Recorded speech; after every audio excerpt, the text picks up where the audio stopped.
So this is the 6th annual Global Love Day. Now, when you go back to the first and the second, when you first started, how many countries, how many countries were involved to show people how exponential, if you want a good definition of that term, how exponential the focus on love, what kind of energy that can create?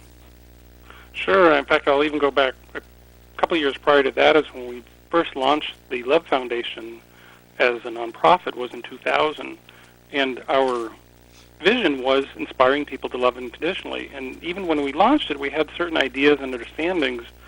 But to answer that particular question, how do you inspire people to love unconditionally, we put together a few programs, and we're getting, a bit of a grassroots, awareness to people.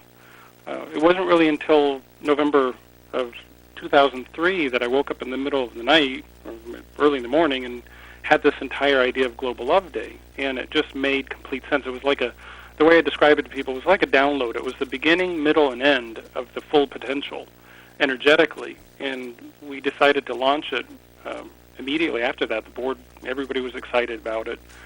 So up until that point, we maybe had some access, word of mouth, perhaps, the odd country here and there, but the moment we launched Global Love Day, it began this really fascinating journey of literally going global. We always kind of saw ourselves working in the United States as, nonprofit, but we didn't necessarily think too far into the global aspect. That first year, just by going out there and making initial contacts with the like-minded individuals and organizations, we probably amassed, 20 countries where we had people contacting us, and then it went up from there. It was then 50, and then it was 70 the following year, and then it was 100, and we're looking at it, it's like, well, they're really only, depending on whose source you look at, there's really only around 198, 200, 202 countries total, depending on what is recognized. And here we are, getting this close to Global Love Day, having 132 countries being represented, and I have to say, every single one of those has found us. Mm-hmm. In other words, these numbers are very distinctly where people have found us and have made contact with us and said, yes, we love the vision, we love what you're doing.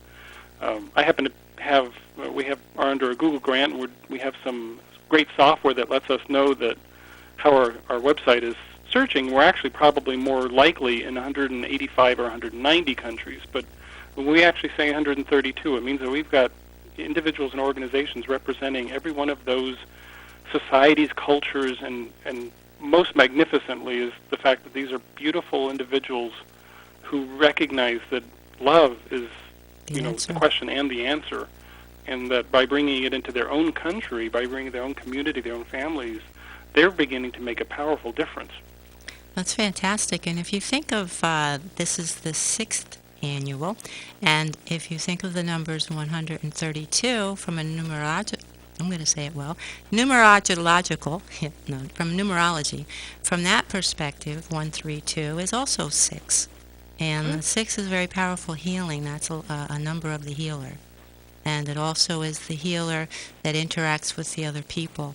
There's the higher numbers, 11, and the ascension numbers, but the 6 is going to get right down and touch the individual in the heart chakra, which is very powerful. And so the numbers seem to line up a certain way, and that's a very powerful thing. So is May 5th, the 5th month, and the first day is also a 6.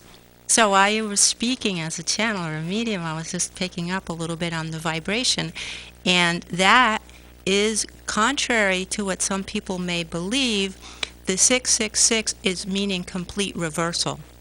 Now, it does not mean negative. It means quite the opposite. It's the reflection to change. It's a very powerful high frequency. And when you add 6, 6, and 6 together, it's 9. And 3 times 3 is 9. And 1, 2, 3 is that total trinity of God, man, and spirit. So, as soon as I go 666, it's like, what is she talking about? But it's not. It's, I think there's people have false beliefs attached to that, just like they do the year 2012. the Armageddon prophecies and all those things, when in fact 2012 is a wonderful year of completion for harmonic convergence, which is the end of a 26,000-year cycle, which predicts what's happening right here with all these countries becoming unified for love, for a higher, for unconditional love, to ascend to a higher frequency. We're approaching that. We're coming so close. This is 2009.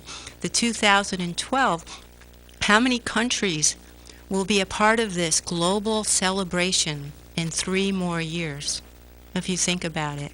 Hopefully all of them. We're breaking ground right now. We have 3 more years, and that's again a powerful 1, 2, 3. And I'm not trying to teach my audience numerology, although we do that from time to time, but I bring on the experts in that field. I just happen to pick that up. But if you really think about it, we are doing what has been predicted. We're reversing. And that's the whole reversal of the negativity is bringing everything to the light. And the power of love is so much more powerful than any darkness. And some of the people in some of these countries are in darkness.